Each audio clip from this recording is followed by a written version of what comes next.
एक 90 पार केलेले आजोबा एका आश्रमात राहत होते. त्यांनी आयुष्यभर खूप कष्ट केले. त्यांनी गव्हर्नमेंट सर्व्हिस केली. त्या काळात पगार जास्त नव्हता, पण आजोबांनी त्यांच्या तिन्ही मुलांना खूप शिकवलं आणि त्यांना त्यांच्या पायावर उभं केलं. त्यांची दोन्ही मुले कबीर आणि कार्तिक दोघेही इंजिनियर होते. मुलगीही चांगल्या पोस्टवर कंपनीत मॅनेजर होती.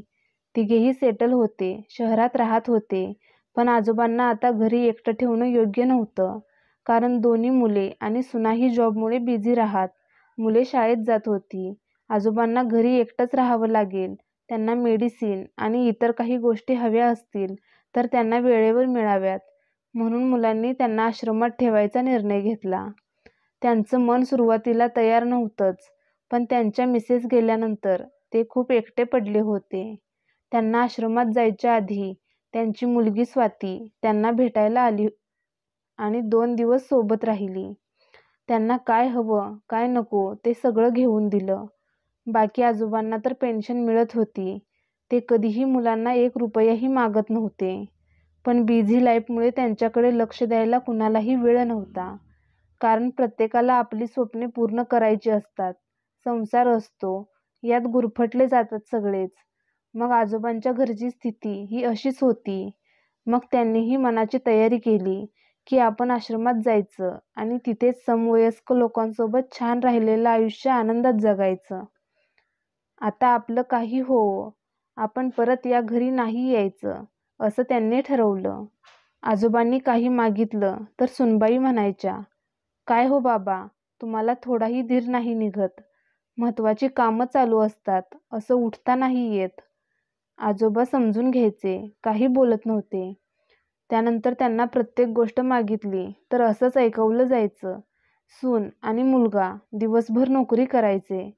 नातवांसोबत बोलावं म्हटलं तर त्यांना अभ्यास असायचा, क्लासेस असायचे. कधी कुणी समवयस्क मित्र भेटला तर गप्पा मारायचे, पण त्यांना करमत नव्हतं. कुणीही त्यांच्याशी बोलायला तयार नव्हतं. येणारा दिवस ते ढकलत होते, पण त्यांना आश्रमामध्ये ठेवण्यात आलं. त्यांनी आश्रमालाच आपलं घर समजलं. त्यांना खूप आनंद झाला.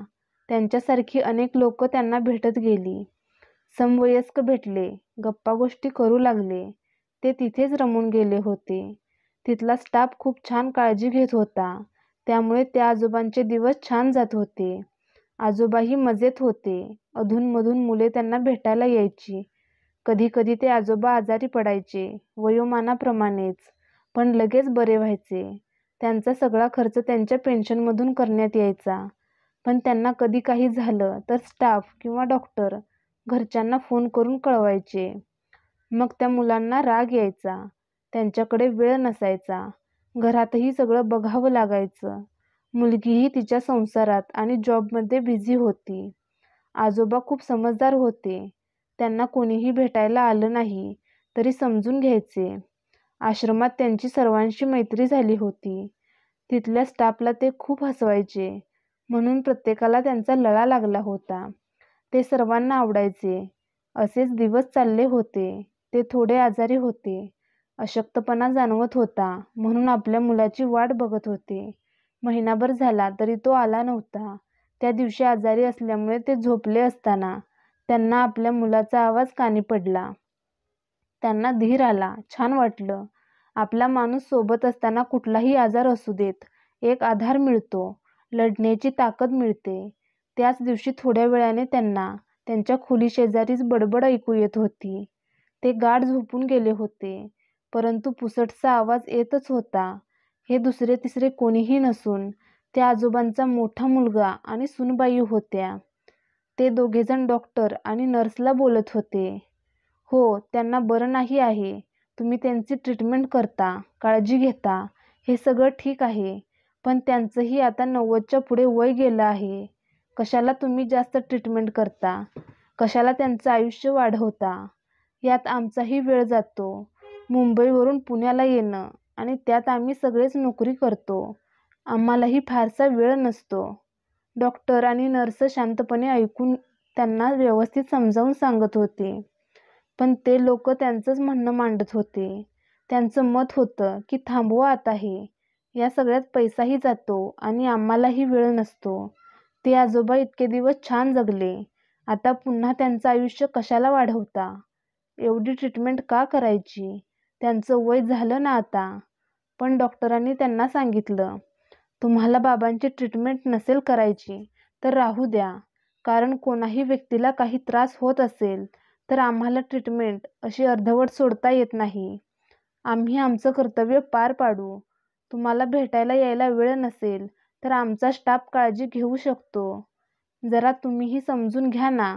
त्यांचंही वय झालं आहे, म्हणजे त्यांनी यापुढे जगायचंच नाही आणि आपण त्यांना असं मरणाच्या दारात सोडणं कितपत योग्य वाटतं तुम्हाला? आणि ट्रीटमेंटसाठी फार थोडेच पैसे लागत होते. फक्त IV इंजेक्शन आणि काही मेडिसिन एवढंच त्यांना आता गरजेचं आहे. त्यावरून तुम्ही एवढं बोलत आहात. तसं नाही हो डॉक्टर, फक्त एवढंच वाटतं. उगाच त्यांचं आयुष्य वाढवून त्यांना त्रास देणं बरं नाही. त्यांचा मुलगा म्हणाला. पण डॉक्टरांना जे समजायचं ते समजलं. नवरा बायको डॉक्टर आणि नर्सशी जे काही बोलत होते आणि त्यावर डॉक्टर त्यांना समजावून सांगत होते, ते सगळंच आजोबांनी ऐकलं होतं, पण ते झोपले आहेत असंच दाखवत होते. डॉक्टर आणि नर्स निघून गेले. त्यांचा मुलगा आणि सून त्यांच्या रूममध्ये येऊन त्यांच्या तब्येतीची चौकशी करायची सोडून त्यांनाच बोलू लागले. काय हो बाबा, या वयात असं काही ना काही होतच असतं. तुम्ही लगेच डॉक्टरांना सांगता हे तुमचं नेहमीचं आहे. मग ते आम्हाला कळवतात. आम्हालाही आमची कामं सोडून यावी लागतात. आणि त्या डॉक्टरांना बोलायला काय जातं, पैसेही लागतात ना. आजोबा शांतपणे ऐकून घेत होते. त्यांना वीकनेस जाणवत होता. त्यासाठीच डॉक्टरांनी सलाईन वगैरे सुरू केलेलं. पण या घरच्यांना आजोबांचं काहीच करावं वाटायचं नाही. थोड्या वेळाने ते दोघेही निघून गेले. आजोबा विचार करत बसले होते. दुसरा मुलगा डॉक्टरांना भेटला. तोही त्याच विचारांचा होता. आता वय झालंय, जोवर राहतील तोवर ठीक, पण 90च्या पुढे वय गेलंय. तुम्ही फार काही करू नका. जेवढे जमेल तेवढेच करा. डॉक्टरांनी त्यालाही समजावून सांगितलं की त्यांना फार मोठा आजार झालेला नाही, की ज्यासाठी त्यांना भरपूर पैसे लागतील. आणि ही ट्रीटमेंट दिली की ते बरे होतील. त्यामुळे तुम्ही प्लीज समजून घ्या. डॉक्टरांनी असं बोलताच तो निघून गेला. मुलांचे असे विचार, असं बोलणं ऐकून ते खचून गेले असावेत. रोज व्यायाम करणारे, सर्वांशी गप्पा मारणारे, मस्करी करणारे, हसत खेळत असणारे आजोबा कधीतरी आजारी पडायचे, पण 2 दिवसात बरे व्हायचे. यावेळेस का कोण जाणे, त्यांची जगण्याची उमेद संपून गेली असं वाटत होतं त्यांच्याकडे बघून. ते त्या दिवशी खूप विचार करत होते. डॉक्टर सकाळी सर्व पेशंटला तपासण्यासाठी गेले, तेव्हा त्यांना ते काहीतरी विचारत असल्यासारखे शांत शांत वाटत होते. डॉक्टरांनी त्यांच्याशी बोलण्याचा प्रयत्न केला आणि डॉक्टर निघाले. तेवढ्यात त्यांनी थांबवलं. म्हणाले की डॉक्टर, तुम्ही खूप करता हो माझ्यासाठी. नकळत डोळ्यात पाणी जमा झालेलं. नेहमी मला बरं करता, पण यावेळेस या घरच्या लोकांनाच वाटत नाही की मी जास्त दिवस जगावं. ऐकलंय मी कालचं बोलणं. डॉक्टर म्हणाले, बाबा तुम्ही काही काळजी करू नका. आम्ही आहोत ना तुमच्यासोबत. तुमची काळजी आम्ही घेऊ. तुम्ही फक्त काळजी घ्या. आजोबांनी नुसती मान हलवली. आजोबा मनातच विचार करत होते की आपली माणसेही असा विचार कसा करू शकतात आणि यांना माझं काय करावं लागतंय. पैसे तर माझी सोय मी केलेली आहे. मी थोडीच कुणावर अवलंबून आहे. पण तरी यांना असं का वाटावं. ते आज शांतच होते. ते केअरटेकरला म्हणाले, मी जरा वेळ पडतो. त्यांना शांत झोप लागली होती. 4-5 दिवस डॉक्टर त्यांच्यावर ट्रीटमेंट करत होते. घरचे त्या दिवशी नका काही करू म्हणून सांगून गेले होते, पण डॉक्टर, नर्स आणि इतर स्टाफ त्यांची सेवा करत होते. व्यवस्थित जेवण वगैरे करत होते. त्यांचे मित्र विनायकरावांना धीर देत तू लवकर बरा हो असं सांगायचे. 8 दिवस झाले विनायकराव कुणाशी बोलले नव्हते आणि फिरले नव्हते. त्यांना परत पहिल्यासारखं छान व्हायचं होतं. आनंदात जगायचं होतं. वय इतकं होतं, पण खूप ॲक्टिव्ह आणि पॉझिटिव्ह विचारांचे. सर्वांना मदत करायचे. त्यांना आता ट्रीटमेंटमुळे एका बेडवर झोपून कंटाळा आला होता. त्यांच्यात आत्मविश्वास होता. खूप सहनशीलता होती. डॉक्टरांनीही त्यांना धीर दिला. ते बरे झाले. सगळ्यांना भेटले. त्यांना खूप आनंद झाला, पण मुले वेळ नाही म्हणून अजूनही भेटायला आली नव्हती. त्यांनी त्या दिवशी मुलाला असं बोलताना ऐकलं होतं. ते बोलणं त्यांच्या मनाला लागलं होतं. त्यांच्याकडे पैसा खूप होता, पण इतरही लोकं असतील माझ्यासारखी, ज्यांच्याकडे पैसे नसतील. त्यांना काय वाटत असेल? त्यांना या गोष्टीचं खूप वाईट वाटलं. तेव्हा त्या आजोबांनी डॉक्टरांना सांगून आपल्या घरच्यांना बोलावलं. त्यांच्या वकिलांना बोलावलं आणि विल बनवून घेतलं. त्यांची सर्व मुले आणि त्यांची काळजी घेणारे डॉक्टर असे सर्व तिथेच होते. त्यांनी सर्वांना बोलावून घेतलं आणि सांगितलं की माझ्या मृत्यूनंतर माझी सगळी प्रॉपर्टी आणि जे काही पैसे असतील ते मी आश्रमाच्या ट्रस्टच्या नावाने केलं आहे.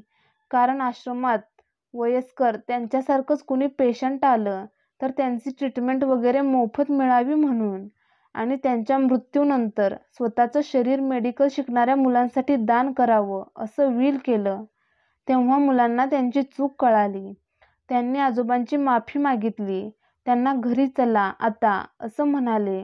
परंतु आजोबांनी आश्रमात त्यांच्या परिवारासोबत राहणं पसंत केलं. ते घरी गेले नाहीत. आता हेच माझं घर आहे असं म्हणून ते आजोबा तिथेच आनंदाने राहू लागले. जन्म आणि मृत्यू कोणाच्याही हातात नाही. ज्याला जन्म आहे त्याला मृत्यू पण आहे. प्रत्येकाला जगण्याचा अधिकार आहे. आपण हे सगळं ठरवणारे कोण? कधी-कधी आपल्यातले परक्यासारखे वागतात. तेव्हा खूप त्रास होतो आणि परकी माणसं मात्र न सांगता खूप काही करून जातात. मित्रांनो, कशी वाटली कथा? मला कमेंट करून नक्की कळवा. कथा आवडली असल्यास व्हिडिओला लाईक करा, शेअर करा आणि माझ्या यूट्यूब चॅनेलला सबस्क्राईब करायला विसरू नका. धन्यवाद.